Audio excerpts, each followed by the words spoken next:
한국의 사상 최대 규모 원자력 연구센터가 들어서입니다. 이곳은 선박 추진용 초소형 원전 등을 개발하기 위한 시설 알려지면서 한국이 드디어 핵잠수함 보유 국가가 되는 것이 아니냐는 분석이 나오고 있습니다. 국가전략TV 미국, 영국, 호주 세 나라가 핵잠수함 동맹인 포커스 동맹 출범을 앞둔 이틀 전 호주 국방부 장관과 외교부 장관이 긴급히 한국에 방한했습니다. 한국과 호주는 차기 G7 회원국이 될 수 있는 유력한 나라로서 미국, 캐나다, 서유럽, 영국이 주도하는 자유민주주의 진영의 핵심 협력 국가로 떠오르는 상황입니다.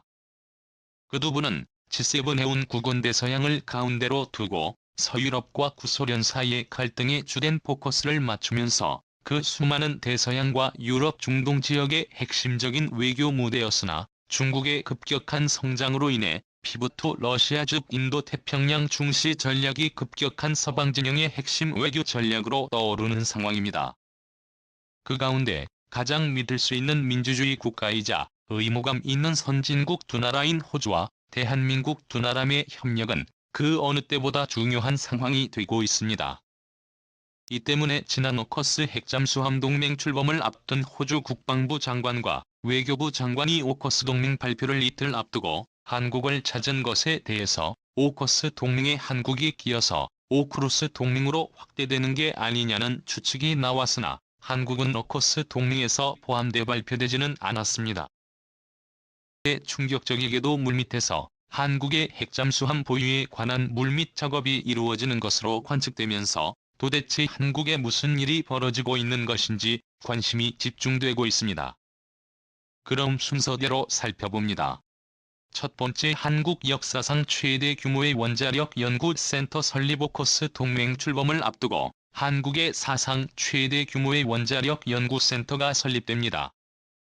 경주 문무대왕 등 앞에 지어질 이 연구센터는 한국, 조선 3사가 합작하여 선박용 원자로 연구와 소형 원전 모듈 개발에 관련된 연구시설로 알려지면서 한국이 사실상 핵잠수함 건조에 관한 핵심 기술을 보유하는 게 아니냐는 분석이 나옵니다. 현재 핵잠수함에 들어가는 최신형 원자력 기술은 영국과 미국 이렇게 단두 나라만 보유하고 있습니다. 그런데 이번에 오커스 동맹이 출범하면서 호주에게 핵잠수함 건조에 관한 핵심 기술을 영국과 미국이 지원한다는 발표를 한 것입니다.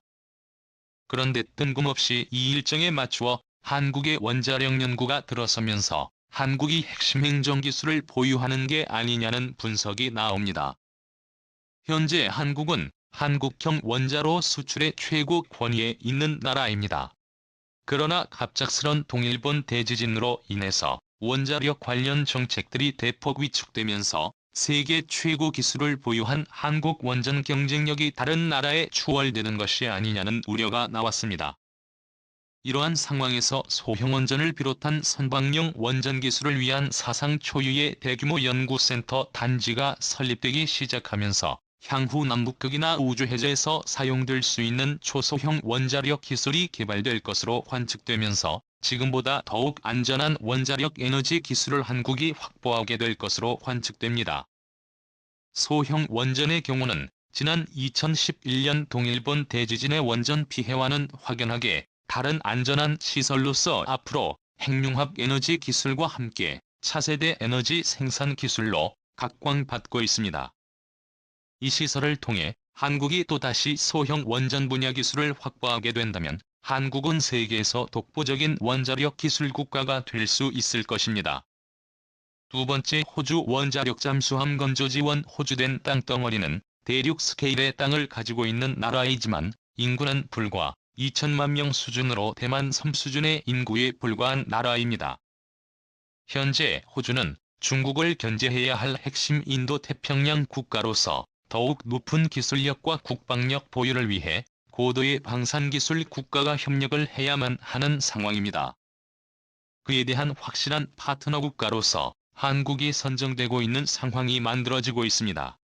현재 호주 외교부 장관인 마리스 페인 전 국방장관을 비롯해서 현직 호주 국방부 장관은 오커스 동맹 출범 이틀 전 한국을 찾아 국방 분야 협력에 관한 비공개 회담이 진행되면서 도대체 한국과 호주 간에 어떠한 일이 벌어지고 있는지 주목을 끌었습니다. 그 이후로 호주는 한국의 수조 원 규모의 개의9 자주포 구매가 성사됨으로 인해서 호주와 한국 간의 방산 협력이 더욱 확대되는 추세입니다. 여기에 발맞춰서 핵잠수함 건조까지 한국이 도맡아 하게 될지 주목됩니다. 현재 호주는 핵잠수함보다 몇 단계 아래의 기술인 디젤 잠수함 건조 능력이 없는 상황입니다. 이 때문에 호주는 포커스 동맹 출범 이전 프랑스의 대규모 잠수함 건조를 맡겨놓은 상태였습니다. 그런데 이번 오커스 동맹 출범과 동시에 프랑스와의 계약이 파기된 상황인데 갑자기 한국이 도산 안창호함을 비롯한 디젤 잠수함에서 발사하는 미사일인 SLBM 생산 능력을 확보한 나라가 되면서 호주가 한국의 XLBM을 장착한 잠수함 건조를 동시에 맡길 수 있게 된 상태입니다.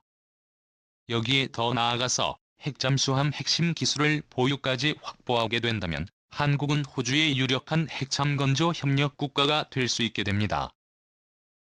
한국과 호주의 군사적 밀월은 최상의 단계에 진입하고 있다는 분석이 나오면서 호주, 미국, 영국의 가장 강력한 친구가 되고 싶은 일본의 부러움을 사고 있습니다. 세 번째 코스 동맹 한국과의 현재 5코스 동맹에는 미국, 영국, 호주만 가입된 상태입니다. 일본은 이 동맹에 가입하고 싶어 하지만 제2차 세계대전에 미국, 영국, 호주 세 나라를 모두 침공한 전력이 있는 나라이며 심지어 핵무기에 피해를 입은 나라입니다. 우려가 있는 것입니다.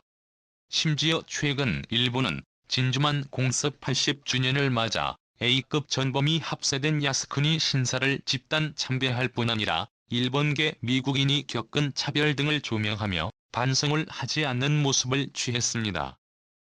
심지어 2012년 아베 전 총리가 집권한 이후로부터는 그동안 8월 15일 패전 기념일에 해오던 반성 사죄 전쟁을 하지 않겠다는 맹세를 생략하면서 미국, 영국, 호주 등의 국가로부터 우려의 목소리가 나오고 있습니다. 이러한 일본의 태도는 이번 핵잠수함 동맹 오커스의 출범에 앞서서도 일본이 빠지게 된 주요 원인 중 하나라는 분석이 나옵니다. 그 대신 유력한 나라는 한국으로 거론됩니다. 한국의 핵잠수함 기술 이전 및 미국의 지원에 관한 소문은 루커스 동맹 출범 2년여 전부터 나온 소식입니다. 그러나 한국은 지정학적 상황으로 인해 빠진 상태입니다. 사드 레이더 기지 배치만으로도 엄청난 타격을 입었기 때문입니다. 그러나 물밑에서 핵잠수함 핵심 기술인 소형 원자로 선박이용 원전 모듈 개발 등을 위한 사상 최대 규모 원전 연구소가 설립이 이루어질 것으로 전망되면서 한국의 오커스 동맹 가입으로 오코로스 동맹이 이루어지는 게 아니냐는 분석이 나옵니다. 네 번째 대만의 독립과 한국의 통일. 현재 미중 간 패권 갈등에 가장 민감한 지역은 바로 대만과 중국 사이의 양안 갈등 지역입니다. 호주는 대만이 침공받으면 참전을 하겠다고 엄포를 놓은 상태로서 가장 중요한 전략자산인 핵잠수함을 보유를 앞두고 있는 상태입니다. 이에 한국까지 핵잠을 보유하게 된다면 중국은 사실상 대만을 침공하기 어려운 상태가 됩니다. 잠수함 탐지에 많은 기술 진보가 있다고 하지만 잠수함을 찾는 일은 매우 어려운 일입니다. 한번 잠항하면 나올 필요가 없는 핵잠수함의 경우에는 상하이 바로 앞에 떠올라도 모를 정도로 매우 강력한 전략자산인 것입니다.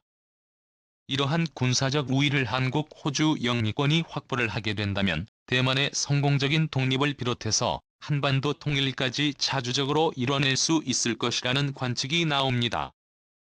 그동안 한국은 중국의 침략 우려로 인해 한반도 통일을 하지 못했습니다. 한국 전쟁의 시기 때에도 자유통일을 앞둔 시점에 중공군의 개입으로 인해서 반세기가 훌쩍 넘는 세월 동안 국토가 분단된 상태가 되고 말았습니다. 하지만 우리 국군이 핵잠수함이 있고 호주, 영국, 미국 등과 확실한 군사동맹이 맺어지게 된다면 이야기가 달라집니다. 중국이 한국에 침략 조짐이 있을 경우 상하이 앞바다, 젠진 앞바다, 중국의 최대 해군 기지가 있는 칭다오항 바로 앞에서 떠올라 위협을 할 수 있게 됩니다. 뿐 아니라 한국의 미사일 사정거리 역시 크게 길어짐으로 인해서 한국의 핵미사일 보유까지 승인이 된다면 한국은 그야말로 중국의 눈치를 볼 필요가 없이 자주적인 통일을 이룩할 수 있을 것으로 관측됩니다. 한국 역사상 최대 규모의 원자력 연구소의 설립과 한국과 호주의 밀어를 통해서 우리나라는 강력한 자주국방을 실현해냄을 통해 한반도 통일까지 예측을 할 수 있는 상황이 되고 있습니다. 때문에 한국은 미국, 영국, 호주 등 한국 전쟁에 참여한 최우방 서방 국가들과의 밀월과 기술 협력을 통해서 북극 환경의 국가를 만들어내야 한다는 지적이 나옵니다. 과거에는 우리나라가 서방국에 일방적으로 의존을 할 수밖에 없었지만 지금의 대한민국은 미국, 호주, 영국과 같은 부한 서방 국가들이 먼저 한국에 손을 내밀고 있습니다. 그에 반해 과거에 대한 반성 대신에 호주, 영국, 미국을 무력 침공한 A급 전범이 합세된 야스쿠니 신사에는 오늘날까지도 일본 정부의 공식적인 정부 자금 지출이 이루어지면서 일본을 대체할 수 있는 믿을 수 있는 우방국가로 대한민국이 떠오르고 있는 상태입니다. 과연 한국의 수권인 핵잠수함 보유를 이겨낼 수 있을까요? 국토 전략 대비에 오늘은 이걸로 마칩니다. 감사합니다.